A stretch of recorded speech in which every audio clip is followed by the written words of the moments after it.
As Long as I'm Good by Sheila Ojei. Growing up, I had the impression that the man was meant to chase after the woman of his dreams. From church and the Bible, I learned that he that finds a wife finds a good thing, so I was in no place to do the finding. As long as I was good, I would be found. Period.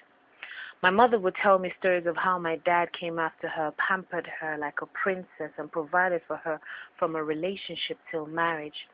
27 years after, he's still doing the same things, maybe with a little twist. Aunties and family friends would tell me the same things too. Movies, books, poems, and even music videos all seem to agree with that notion that the man must and will chase after the woman he wants and also take care of her.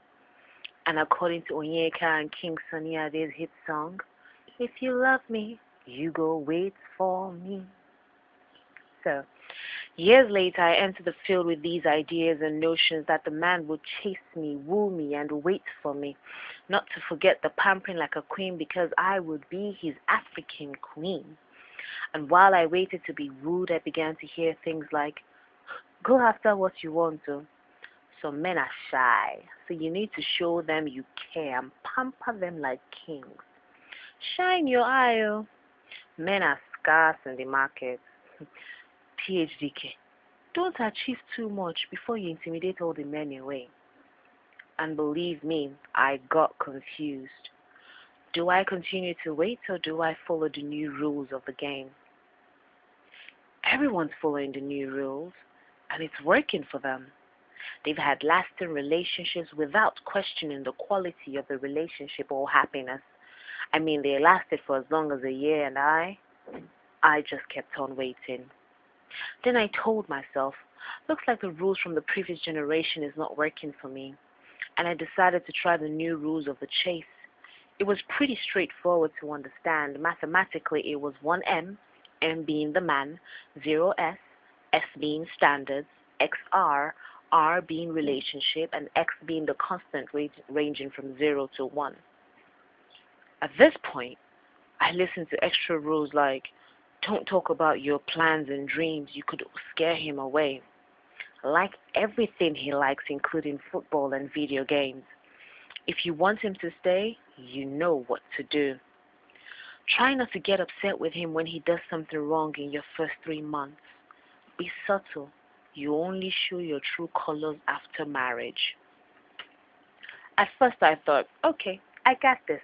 I can do this.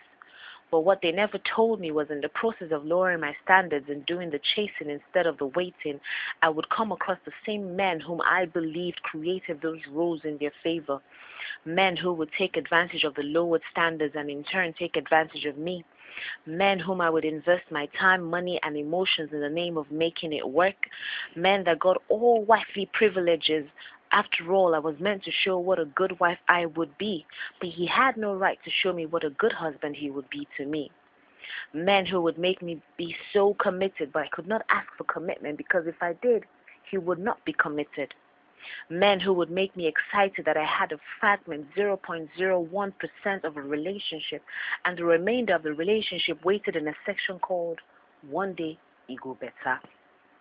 Then I got tired, because it looked like one too many had come and gone, and I had nothing to hold on to but a broken heart, pain, and shame, and very, very high mileage. So I'm going back to the previous generation rules. Call me old-fashioned and I'll prove to you that it never went out of style. A good friend once said in Spanish, somos de la gente reales que nadie nos puede tratarnos como campesinos en nuestro propio reino. Meaning, we are of the royal people. Nobody can treat us like peasants in our own kingdom. This is my kingdom. I call the shots around here. And as long as I'm good, I will be found.